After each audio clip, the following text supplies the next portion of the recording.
ಎಲ್ರಿಗೂ ನಮಸ್ಕಾರ. ನಾನಿವತ್ತು ಮೈಸೂರು ಪಾಕ್ ಮಾಡ್ತಾಯಿದ್ದೀನಿ. ನೋಡಿ, ನಾನು ಒಂದು ಲೋಟ, ಇದೇ ಲೋಟದಲ್ಲಿ ಎಲ್ಲ ಅಳತೆನೂ ತೊಗೊಂಡಿರೋದು. ನಾನು 1.5 ಲೋಟ ಸಕ್ಕರೆ ಮತ್ತು ಅದರದ್ದು ಅರ್ಧದಷ್ಟು ನೀರು ತೊಗೊಂಡಿದ್ದೀನಿ. ಅರ್ಧ ಅಂದರೆ ಮುಕ್ಕಾಲು ಲೋಟದಷ್ಟು ನೀರು ತೊಗೊಂಡು ಅದನ್ನು ಒಂದೆಳೆ ಪಾಕ ಮಾಡೋಕ್ಕೆ ಇಟ್ಟಿದ್ದೀನಿ. ನಾನು ಅದೇ ಲೋಟದಲ್ಲಿ ತುಪ್ಪ, ಎಣ್ಣೆ ಮತ್ತು ಕಡಲೆ ಹಿಟ್ಟು ಎಲ್ಲನೂ ಅದೇ ಲೋಟದಲ್ಲಿ ಅಳತೆ ತೊಗೊಂಡಿರೋದು. ಮೈಸೂರು ಪಾಕಕ್ಕೆ ಮೆಜರ್ಮೆಂಟ್ ತುಂಬಾ ಮುಖ್ಯ. ಪಾಕ ಬರ್ತಾ ಇದೆ ನೋಡಿ, ಒಂದು 70% ಆಗಿದೆ ಪಾಕ ನೋಡ್ಕೋಬೇಕು, ತುಂಬ ಮುಖ್ಯ ಪಾಕ ಮೈಸೂರು ಪಾಕಕ್ಕೆ. ಇವಾಗ ನೋಡಿ, ಒಂದೆಳೆ ಪಾಕ ಆಗಿದೆ. ಇದನ್ನು ಸೈಡ್ಗಿಟ್ಟು ನೆಕ್ಸ್ಟ್ ಇನ್ನೊಂದು ಪಾತ್ರೆಗೆ 1 ಲೋಟ ಎಣ್ಣೆ ಮತ್ತು 1 ಲೋಟ ತುಪ್ಪ. ನೀವು ಬೇಕಿದ್ರೆ 1.5 ಲೋಟ ತುಪ್ಪ, ಅರ್ಧ ಲೋಟ ಎಣ್ಣೆ ಬೇಕಿದ್ರೂ ಹಾಕೋಬೋದು.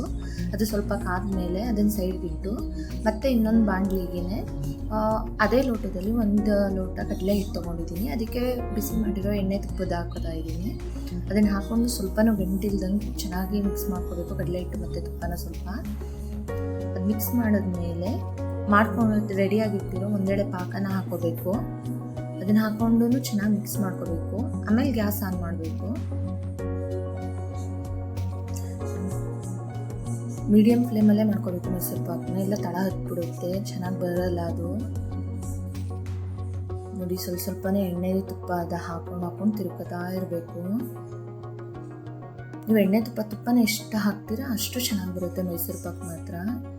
ಸ್ವಲ್ಪನೇ ಹಾಕೊಂಡು ಕೈ ಬಿಡದಂಗೆ ತಿರ್ಕೋತಾ ಇದ್ದೀನಿ.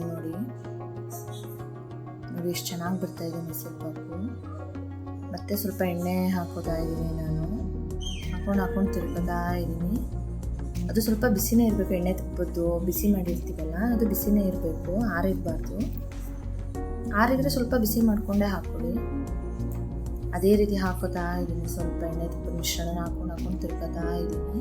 ಇವಾಗ ನೋಡಿ, ಅದೇ ಪಾತ್ರೆಗೆ ಸೈಡ್ಗೆ ಹಾಕ್ತಾ ಇದ್ದೀನಿ ಮೈಸೂರು ಪಾಕನ.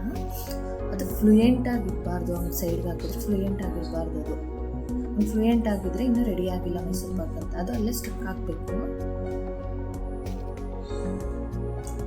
ಹಂಗೆ ತಿರ್ಕೋತಾ ಇದ್ದೀನಿ. ಈಗ ಮಿಕ್ಕಿರೋ ಎಣ್ಣೆ ತುಪ್ಪದ ಮಿಶ್ರಣನ ಹಾಕೋತಾ ಇದ್ದೀನಿ. ಒಂದು 4-5 ಸಲನಾದರೂ ಅದೇ ರೀತಿ ಹಾಕೋತಾ ಇರಬೇಕು.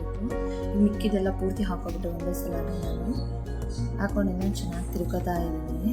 ನೋಡಿ, ಆಗಿದೆ ಮೈಸೂರು ಪಾಕ್. ಇವಾಗ ಅಲ್ಲೇ ಸ್ಟಕ್ ಆಗ್ತಾ ಇದೆ. ಹಾಕಿದ್ರೆ ಸೈಡ್ಗೆ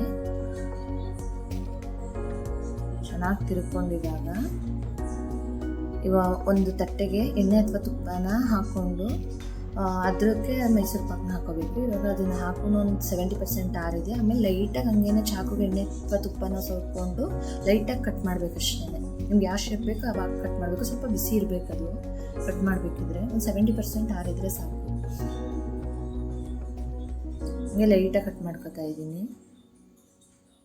ಈಗ ಮತ್ತೆ ಇನ್ನೊಂದು 10 ನಿಮಿಷ ಬಿಟ್ಬಿಟ್ಟು ಕಟ್ ಮಾಡ್ತಾಯಿದ್ದೀನಿ. ನೋಡಿ, ಫುಲ್ಲು ಎಷ್ಟು ಚೆನ್ನಾಗಿ ಬಂದಿದೆ ಪೀಸಸ್ಸು. ನೋಡಿ, ಅದೇ ರೀತಿ ನೋಡಿ ಎಷ್ಟು ಸಾಫ್ಟಾಗಿ ಬಂದಿದೆ. ಪ್ಲೇಟಿಗೆ ಸರ್ವ್ ಮಾಡ್ಕೊಂಡಿದ್ದೀನಿ. ಒಂದು ಸಲ ಟ್ರೈ ಮಾಡಲೇಬೇಕು. ತುಂಬ ಸ್ವೀಟಾಗಿ, ತುಂಬ ಸಾಫ್ಟಾಗಿರುತ್ತೆ. ಒಂದು ಸಲ ಟ್ರೈ ಮಾಡಿ. ಮತ್ತೆ ಇನ್ನೊಂದು ವಿಡಿಯೋದಲ್ಲಿ ಸಿಗೋಣ. ಬಾಯ್ ಬಾಯ್.